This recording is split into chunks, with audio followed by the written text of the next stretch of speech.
പത്രികാ സമർപ്പണത്തിനായി ഉള്ള നടപടികളുമായി മുന്നോട്ട് പോവുകയാണ്. LDF സ്ഥാനാർത്ഥി M. മുകേഷ് MLA കളക്ടറേറ്റിൽ എത്തിക്കഴിഞ്ഞിരിക്കുന്നു. ജില്ലയിലെ LDF നേതാക്കന്മാർക്കൊപ്പം ആണ് മുകേഷ് എത്തിയിരിക്കുന്നത്. 3 സെറ്റ് നാമനിർദ്ദേശ പത്രികയാണ് സമർപ്പിക്കുക. കൊല്ലം കളക്ടറേറ്റിലേക്കാണ് M. മുകേഷ് എത്തിയിരിക്കുന്നത്. KN ബാലഗോപാൽ അടക്കമുള്ളവർ അദ്ദേഹത്തെ അനുഗമിക്കുന്നു. അഭിമാന പോരാട്ടമാണ് CPM-നെ സംബന്ധിച്ച് കൊല്ലം. RSPയിൽ നിന്ന് ആ സീറ്റ് തിരിച്ചു പിടിക്കുക എന്ന ലക്ഷ്യത്തിനു വേണ്ടി മുകേഷിൻ്റെ സ്വീകാര്യത തന്നെ പരിഗണിച്ചുകൊണ്ട് CPM ഇത്തവണ മുകേഷിനെ സ്ഥാനാർത്ഥിയാക്കുകയായിരുന്നു. മുകേഷാണ് അല്പസമയത്തിനകം നാമനിർദ്ദേശ പത്രിക സമർപ്പിക്കുക. അദ്ദേഹം ഇപ്പോൾ കൊല്ലം കളക്ടറേറ്റിലേക്ക് എത്തുന്നതിൻ്റെ ദൃശ്യങ്ങളാണ് കാണുന്നത്. കളക്ടർക്ക് 3 സെറ്റ് നാമനിർദ്ദേശ പത്രിക അല്പസമയത്തിനകം മുകേഷ് സമർപ്പിക്കും. അരുൺ രാജ് ചേരുന്നുണ്ട്. അരുൺ, നൽകാൻ കഴിയുന്ന പുതിയ വിവരങ്ങൾ?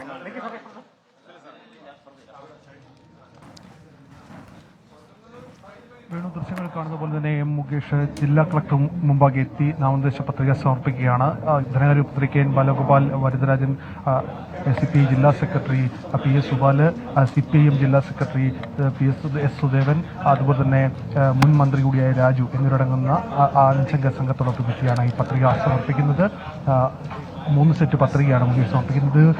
മുകേഷിനെ സംബന്ധിച്ച് വലിയ രീതിയിലുള്ള ഒരു തെരഞ്ഞെടുപ്പാണ്. കാരണം വലിയ ആവേശത്തോടെ CPM കാണുന്ന തെരഞ്ഞെടുപ്പാണ്. പത്രികാ സമർപ്പണം നടന്നിരിക്കുന്നു.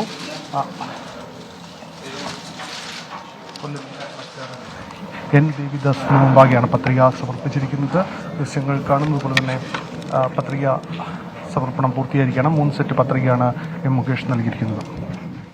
അരുൺ രാജാണ് കൊല്ലത്തുനിന്ന് വിവരങ്ങൾ നൽകിക്കൊണ്ടിരിക്കുന്നത്. മുകേഷിൻ്റെ നാമനിർദ്ദേശ പത്രികാ സമർപ്പണം ആണ് ഇപ്പോൾ കാണുന്നത്. 3 സെറ്റ് നാമനിർദ്ദേശ പത്രികയാണ് സ്ഥാനാർത്ഥി സമർപ്പിച്ചിരിക്കുന്നത്. കളക്ടറുടെ മുന്നിലെത്തിയാണ്. ജില്ലാ വരണാധികാരി കൂടിയായ കളക്ടറുടെ മുന്നിലാണ് നാമനിർദ്ദേശ പത്രിക സമർപ്പിച്ചിരിക്കുന്നത്. KN ബാലഗോപാൽ, വരദരാജൻ, CPIയുടെയും CPM-ൻ്റെയും ജില്ലാ സെക്രട്ടറിമാർ, മറ്റ് നേതാക്കന്മാർ ഒക്കെ മുകേഷിനെ അനുഗമിക്കുന്നുണ്ട്. സംസ്ഥാനത്തെ പ്രധാനപ്പെട്ട സ്ഥാനാർത്ഥികളിൽ ഒരാളുടെ നാമനിർദ്ദേശ പത്രികാ സമർപ്പണമാണ് കൊല്ലത്ത് നടന്നത്.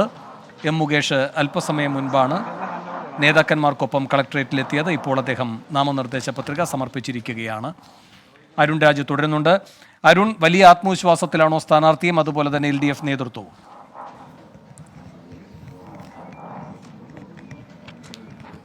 തീർച്ചയായും വേണു, സ്ഥാനാർത്ഥിയെ സംബന്ധിച്ച് വലിയ ആത്മവിശ്വാസം സ്ഥാനാർത്ഥി പ്രകടിപ്പിക്കുന്നുണ്ട്. കാരണം ഇടതുപക്ഷ കേന്ദ്രങ്ങളും പറയുന്നത് നേരത്തെ തന്നെ നിഷ്പക്ഷ വോട്ടുകൾ തങ്ങൾക്ക് അനുകൂലമാകുമെന്ന് ഉറച്ചു വിശ്വസിക്കുന്നു. മുൻ അനുഭവങ്ങളിൽ നിന്ന് വ്യത്യസ്തമായി ഇത്തവണ ജനങ്ങളുടെ ഭാഗത്തു നിന്ന് വലിയ സ്വീകാര്യതയാണ് ലഭിക്കുന്നത്.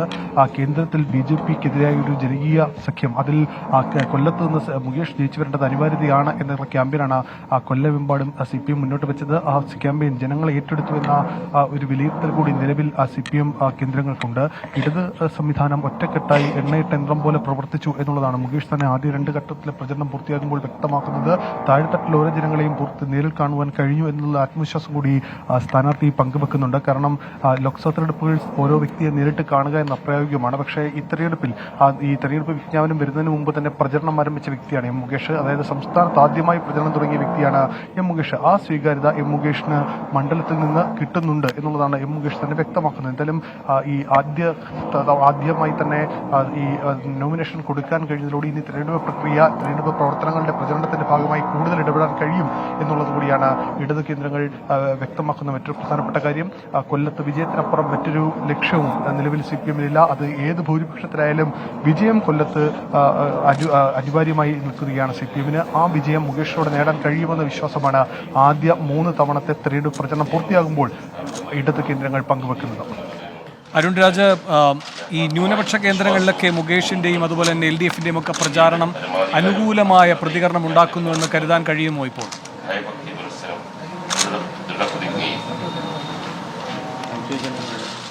തീർച്ചയായും മുൻ തവണത്തിൽ നിന്ന് വ്യത്യസ്തമായി CPM പറയുന്നത് ഈ ന്യൂനപക്ഷ വോട്ടുകളിൽ കൃത്യമായ രീതിയിൽ N ബ്ലോക്ക് ആയത് ഇടത് കേന്ദ്രങ്ങൾക്ക് അനുകൂലമായി വരും എന്നുള്ളതാണ്. അതിൽ CPM മുന്നോട്ട് വെക്കുന്ന ഏറ്റവും പ്രധാനപ്പെട്ട കാര്യം ഈ പ്രേമചന്ദ്രൻ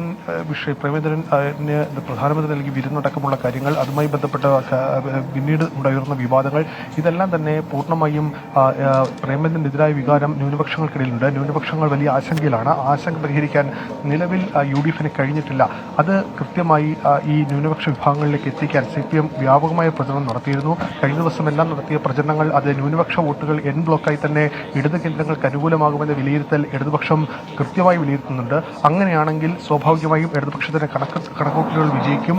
വിജയത്തിൽ കുറഞ്ഞൊന്നും അത് ഏത് രീതിയിലായാലും വിജയത്തിലേക്ക് കൊണ്ടും അത് വലിയ മാർജിൻ അല്ലെങ്കിൽ പോലും കൊല്ലത്തിന് വിജയം അത് അനിവാര്യതയായി മാറുകയാണ് CPM-ന്. ഞാൻ നേരത്തെ സൂചിപ്പിച്ചതുപോലെ തന്നെ നിഷ്പക്ഷ വോട്ടുകൾ ഇക്കാര്യത്തിൽ വിധി നിർണ്ണയത്തിലെ പ്രധാന ഘടകമായി മാറും. BJP വോട്ടുകളിലായിരുന്നു നേരത്തെ CPM ഏറ്റവും ആശങ്ക അറിയിച്ചിരുന്നത്. കാരണം BJP കൃത്യമായി വോട്ട് പിടിക്കുന്നില്ല, അത് UDF കേന്ദ്രങ്ങളിലേക്ക് പോകുന്നു എന്നുള്ളതാണ്. അത്തരം സാഹചര്യം ഉണ്ടായാൽ അത് ഇത്തവണയും ഉണ്ടായാൽ അത് വലിയ രീതിയിൽ ചെറുക്കാൻ തന്നെയാണ് CPM-ന്റെ തീരുമാനം. കാരണം താഴെത്തട്ടിൽ നിന്നടക്കം വോട്ട് ചേർത്ത് നടക്കമുള്ള കാര്യങ്ങൾ CPM ഇതിനോടൊപ്പം തന്നെ പൂർത്തിയാക്കി കഴിഞ്ഞു. എല്ലാ ഇടങ്ങളിലും ശക്തമായ പ്രചരണമാണ് CPM ഇക്കാര്യത്തിൽ നടത്തുന്നത്. സ്ത്രീകളുടെ, കുട്ടികളുടെ, അതുപോലെ തന്നെ ഓരോ മേഖല തിരിച്ചുള്ള വോട്ടിംഗ് പാറ്റേൺ കൂടി CPM പരിശോധിക്കുന്നുണ്ട്. അത് ഞാൻ നേരത്തെ സൂചിപ്പിച്ചതുപോലെ തന്നെയാണ് കൊല്ലം CPM-ന് അത്ര പ്രാധാന്യം അർഹിക്കുന്നു. CPM-നെ സംബന്ധിച്ച് യാതൊന്നും അവിടെ വേറൊരു കോംപ്രമൈസിനും CPM തയ്യാറല്ല. വിജയം എന്ന ഒറ്റ ലക്ഷ്യം മാത്രമാണ് CPM-ന് കൊല്ലത്ത് ഇത്തവണയുള്ളത്. അതുകൊണ്ട് തന്നെയാണ് മുഖ്യമന്ത്രി അടക്കം പങ്കെടുക്കുന്ന പരിപാടികൾ തുടർച്ചയായി കൊല്ലത്തേക്ക് എത്തുന്നതും ആ പരിപാടികൾക്ക് വേണ്ട രീതിയിലുള്ള വലിയ ജനസംഖ്യയെ അവിടേക്ക് എത്തിക്കാൻ CPM ശ്രമിക്കുന്നത്.